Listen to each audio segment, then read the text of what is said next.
As we head into the new year, you may have already started writing down a list of resolutions. And here to share some tips on how to make and keep those resolutions is lifestyle coach Cheryl Grace.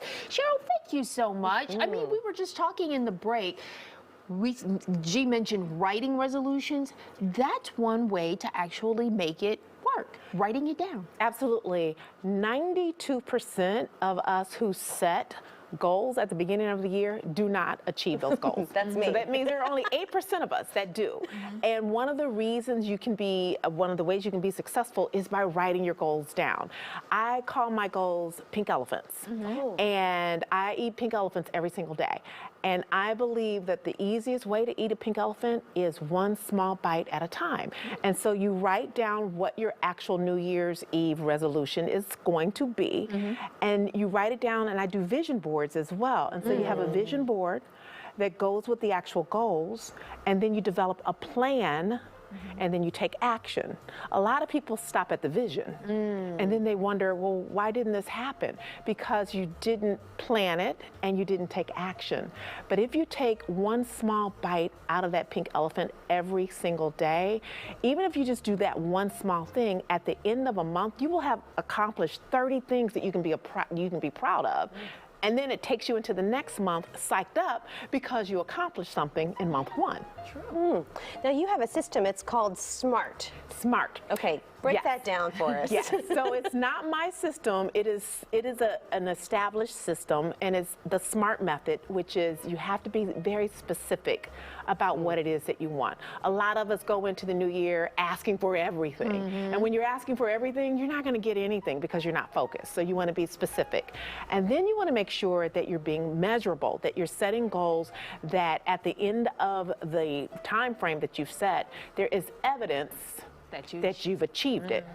So just saying I want to lose weight without being very specific and establishing what those metrics look like, you can just, well, losing weight is a pound.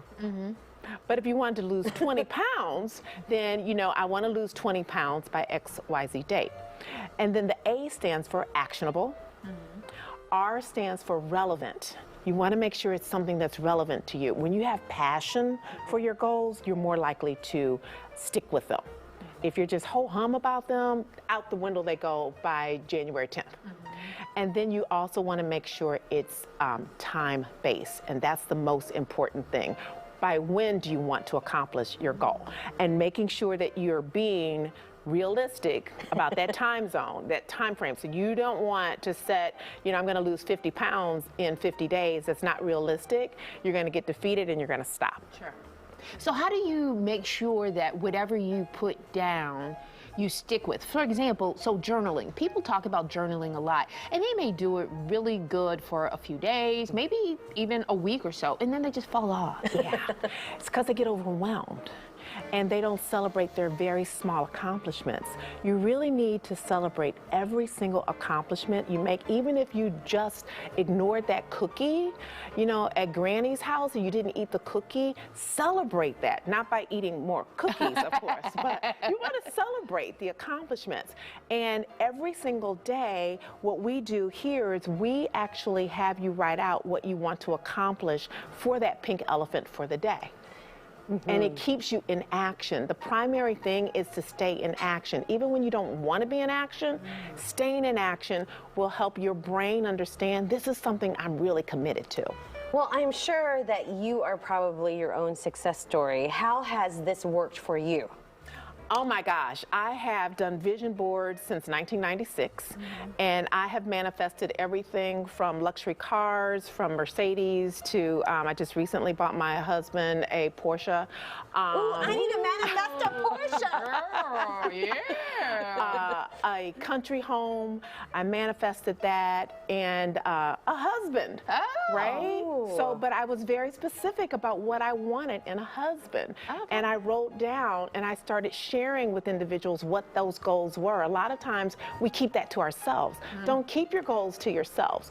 find someone that you trust, Okay. that you can share it with, someone who can hold you accountable. Okay. Because accountability is really very important, as is living with intentionality. What does a vision board look like? I mean, I imagine your vision board would look different than mine, but what should a vision board include on it? One of the first things it needs to include is your face in it somewhere. Oh. So Because you can see. you want to attract the things that you're asking for. So make sure you have your face somewhere on the vision board.